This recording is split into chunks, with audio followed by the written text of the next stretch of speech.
Tonight at 7, we have seen how politics and religion can sometimes intersect. And tonight, our media partners at Texas Monthly took a look at a man that managed to reshape the Southern Baptist Convention while creating connections with a political party.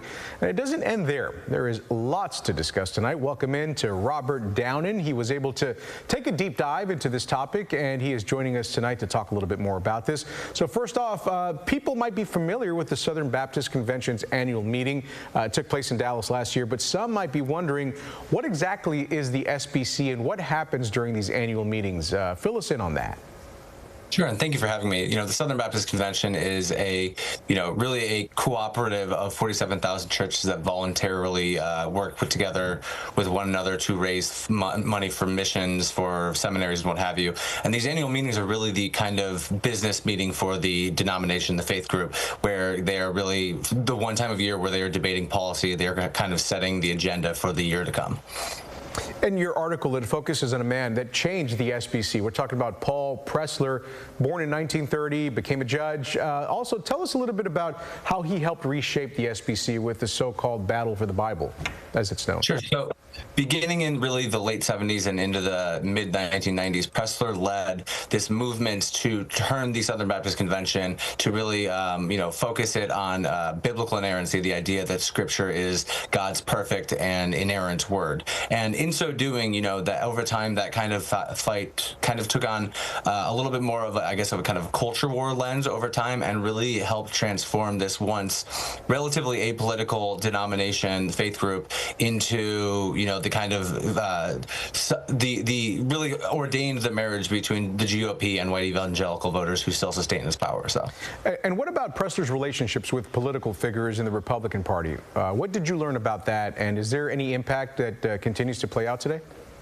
Absolutely. I mean, I think that he is, one of the lesser known kind of figures of the religious right, someone who's really instrumental in helping not just, craft the playbook that a lot of the right has used in the decades since, but was instrumental in groups such as Council for National Policy. He had close relationships with the Bush family, with a whole generation of conservative activists, many of whom made their way to the Capitol, to the Texas legislature, and to the White House. And I think that really one of the things that he, one of his most lasting legacies is the way that he kind of imbued the Southern Baptist Convention and, by extension, in many ways, the GOP with this brute force existentialist view of politics that really is endemic to the culture war. Yeah, well, Pressler, we know that he was accused of sexually assaulting young men, and the SBC has also faced scrutiny when it comes to abuse. What was the SBC doing following these allegations? What have they done? What has changed? Sure. So, in the 8 years since my former colleagues and I at the Houston Chronicle first started really writing about this problem and produced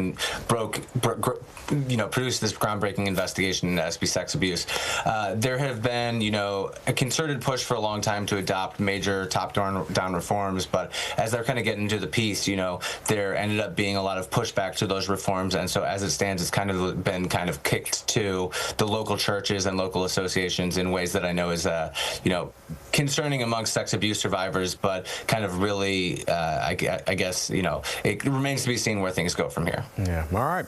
Well, our thanks to Robert Downen for tonight's discussion. There is so much more that we couldn't get to, but you can read his entire article. Of course, it's available for you right now over on TexasMonthly.com. CBS News Texas will be right back.